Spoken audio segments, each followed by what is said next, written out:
Hello art lover, আজ আমরা draw করব গৌতম বুদ্ধের ছবি।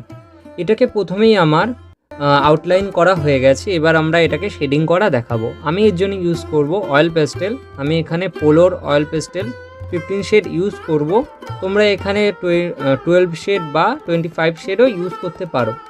ফার্স্টেই আমি ইউজ করব স্কাই ব্লু দিয়ে যেসব পোর্শনগুলো ডার্ক আছে এবং যেসব পোর্শনগুলো লাইট আছে সেগুলো আমি লাইট রেখে দেবো, আর ডার্ক পোর্শনগুলো একটু ডার্ক করে শেডিং করব। তোমরা দেখতেই পাচ্ছ যেখানে আইয়ের দুপাশে যেখানে যেখানে ডার্ক পোর্শন হবে সেখানে আমি কি সুন্দর ডার্ক পোর্শন রেখেছি, আর যেখানে লাইট হবে সেখানে আমি হালকা করে শেড করেছি। এইভাবে আমরা পুরো বুদ্ধর মুখটাকে আমরা কালার করে ফেলব। সেম প্রসেসে আমরা যেসব জায়গাগুলো হাইলাইট থাকবে সেই জায়গাগুলো ফাঁকা রাখবো। এইভাবে পুরোটা কমপ্লিট করে ফেলবো। পুরোটা কমপ্লিট হয়ে গেলে আমরা একটা কটন বাডস নেব, নিয়ে এটাকে ব্লেন্ড করব। খুব আস্তে আস্তে ব্লেন্ড করবে, খুব সাবধানে, যাতে এটা ফেড না হয়ে যায় কালারটা। তোমরা এখানে কটনের কাপড়ও ইউজ করতে পারো বা কটন বাডসও ইউজ করতে পারো। আমি দুটোই ইউজ করব। ছোট ছোট পোর্শনগুলো যেসব আছে সেখানটায় আমি কটন বাডস ইউজ করছি, আর যেখানটায় অনেকটা পোর্শন আছে সেখানে আমি ভালো করে মিক্স করার জন্য কাপড় ইউজ করছি।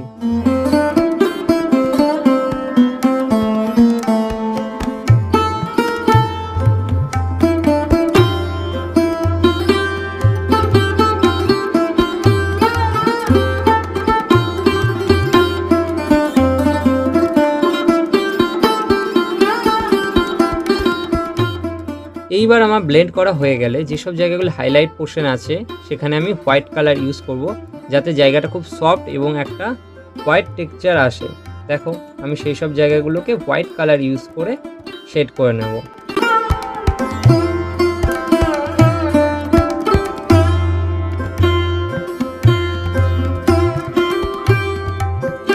তোমরা ভালো করে মন দিয়ে দেখো, দেখলেই তোমরা বুঝতে পারবে এটা খুব সহজ।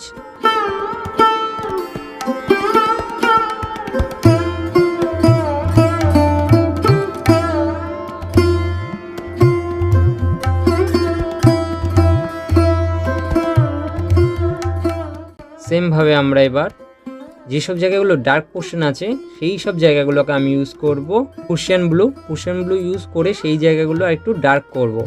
লাইটের জন্য আমরা লাইট পোর্শনের জন্য আমরা হোয়াইট কালার ইউজ করব এবং ডার্ক পোর্শনের জন্য আমরা কুশন ব্লু ইউজ করব।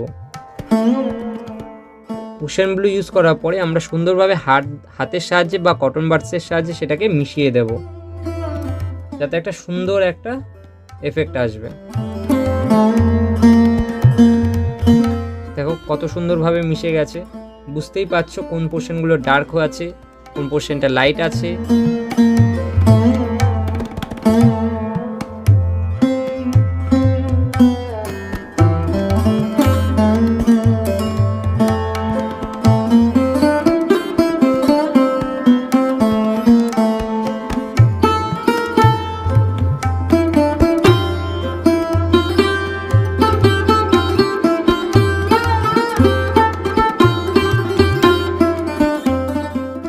সেমভাবে আমরা বুদ্ধর উপরের পোর্শন হেয়ারটুকে আমরা গোল রাউন্ড করে দেব যেমন আছে।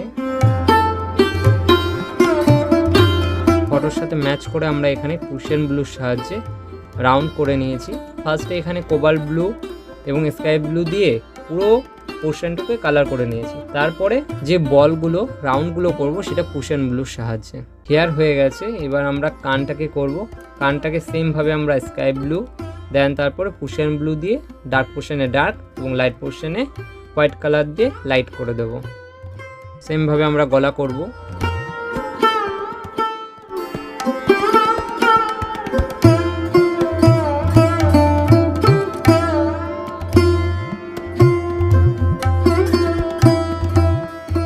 যেহেতু আমি এক হাতে ক্যামেরা ধরছি আর এক হাতে শেডিং করছি, তার জন্য ক্যামেরাটা খুব নড়ছে।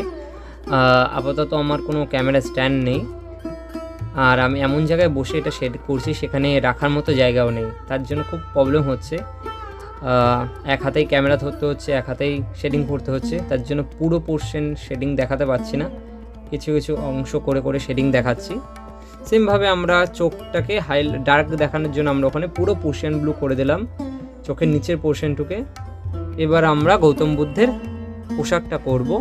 দেখো এর জন্য আমি ফার্স্টে ইয়েলো, মিডিয়াম ইয়েলো ইউজ করেছি। মিডিয়াম ইয়েলোর পরে আমরা ডার্ক পোর্শনগুলোতে ডার্ক ইয়েলো ইউজ করছি, আর লাইট পোর্শনটাকে লাইট রেখে দিচ্ছি। দেখো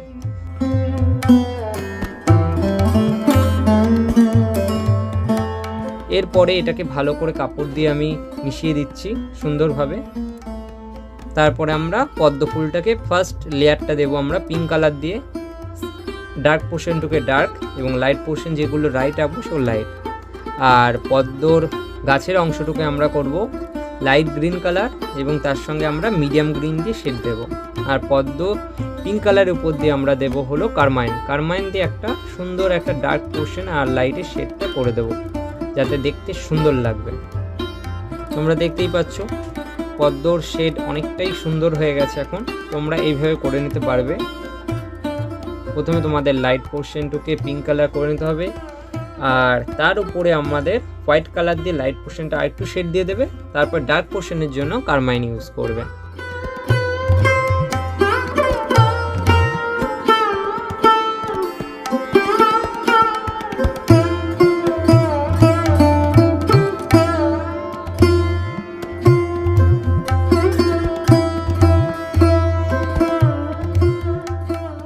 এরপরে আমরা করব বট পাতা বা অশ্বত্থ পাতাও বলতে পারো।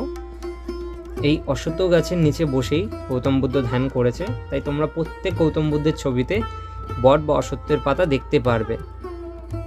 তাই আমরা এখানে কালার প্রত্যেকটা পাতা ডার্ক এবং লাইট করে করব।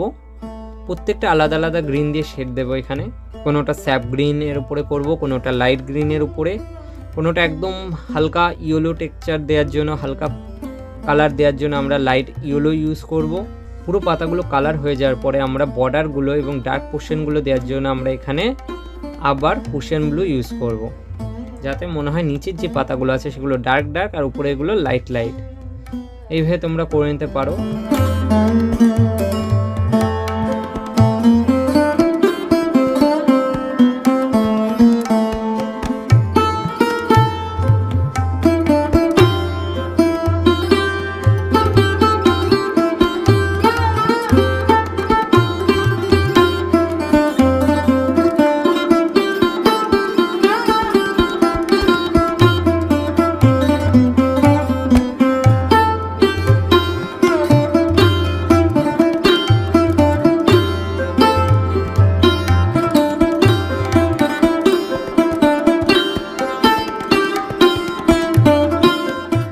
আমাদের কাজ অনেকটাই কমপ্লিট হয়ে এসেছে।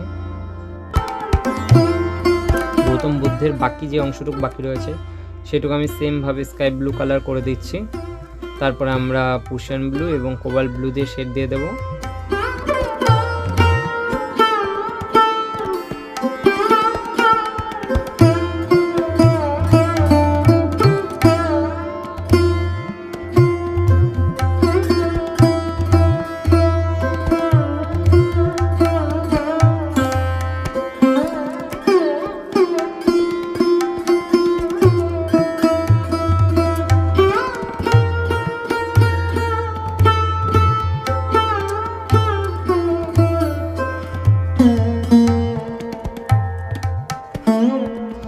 এক হাতে ফোন ধরে আর এক হাতে শেডিং করতে খুবই সমস্যা হচ্ছে। তোমরা দেখতেই পাচ্ছ ক্যামেরাটা খুব নড়ছে।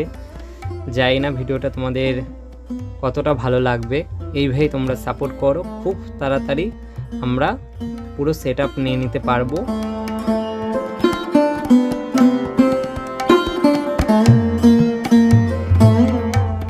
এবার আমরা গৌতম বুদ্ধের বসনটাকে আমরা ডার্ক শেড দেওয়ার জন্য আমরা ওখানে অরেঞ্জ কালার উপরে ইউজ করব, আর তার সাথে রেড দিয়ে আমরা হাইলাইট করে দেবো। দেখো আর একটু ডার্ক পোর্শন দেখাবো আমরা, তার জন্য তোমরা রেড কালার ইউজ করতে পারো।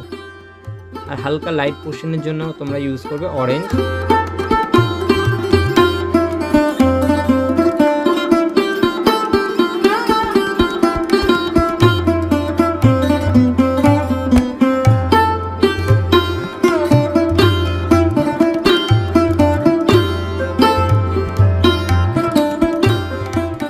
প্রায় কমপ্লিট হয়ে গেছে।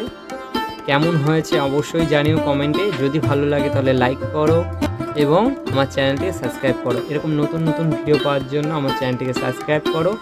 দেখা হচ্ছে পরের ভিডিওতে। বাই।